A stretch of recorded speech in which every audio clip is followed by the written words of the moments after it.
सचिन वाझे यांना वकिलाची गरजच नाही, त्यांच्यासाठी उद्धव ठाकरे आहेत असा फडणवीस यांनी वक्तव्य करत ठाकरे सरकारचा समाचार घेतला। अधिवेशनाच्या शेवटच्या दिवशी मुख्यमंत्री उद्धव ठाकरे आणि उपमुख्यमंत्री अजित पवार यांनी पत्रकार परिषद घेतली। यानंतर विरोधी पक्षनेते देवेंद्र फडणवीस यांनी ठाकरे सरकारचा समाचार घेतला। माध्यमांशी बोलताना फडणवीस म्हणाली की गेल्या अनेक दिवसांपासून आम्ही सचिन वाझेंच्या निलंबनाची मागणी करतोय, मात्र ठाकरे सरकार यावर निर्णय घेत नसल्याचं दिसतंय। सचिन वाझेंकरिता वकिलाची गरज नाही, त्यासाठी मुख्यमंत्री आहेत अशा शब्दात फडणवीसांनी ठाकरे सरकारचा समाचार घेतला। काही दिवसांपूर्वी ठाकरे सरकारने वीज कनेक्शन कापणार यावर स्थगिती देण्यात आली होती, मात्र अधिवेशनाच्या शेवटच्या दिवशी ही स्थगिती उठवणं ही मोठी लबाडी असल्याचा हल्लाबोल फडणवीसांनी केलाय।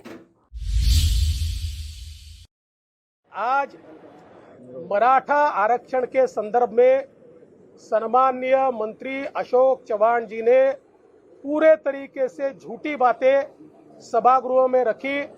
जो चीजें अटॉर्नी जनरल साहब ने नहीं कही वो चीजें भी उनके मुंह में डालने का प्रयास किया और इसलिए मैंने उनके खिलाफ विशेष अधिकार हनन का प्रस्ताव रखने की सूचना दी है और उस प्रकार से मैंने परमिशन भी मांगी है।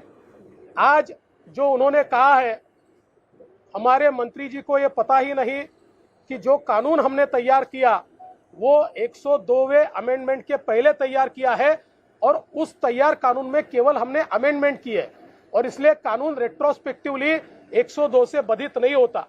हमारे मंत्री जी को यह भी पता नहीं है कि यही मुद्दा हाईकोर्ट में आया था और हाईकोर्ट ने 2 पेज उसके ऊपर लिखे हैं और 102 से यह कानून बाधित नहीं होता, ऐसा हाईकोर्ट ने बहुत स्पष्ट शब्दों में कहा है।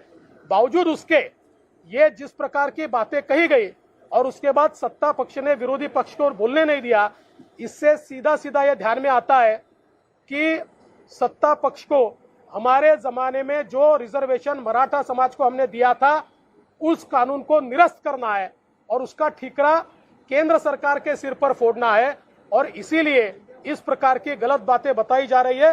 मैंने विशेष अधिकार हनन का प्रस्ताव सामने रखा है।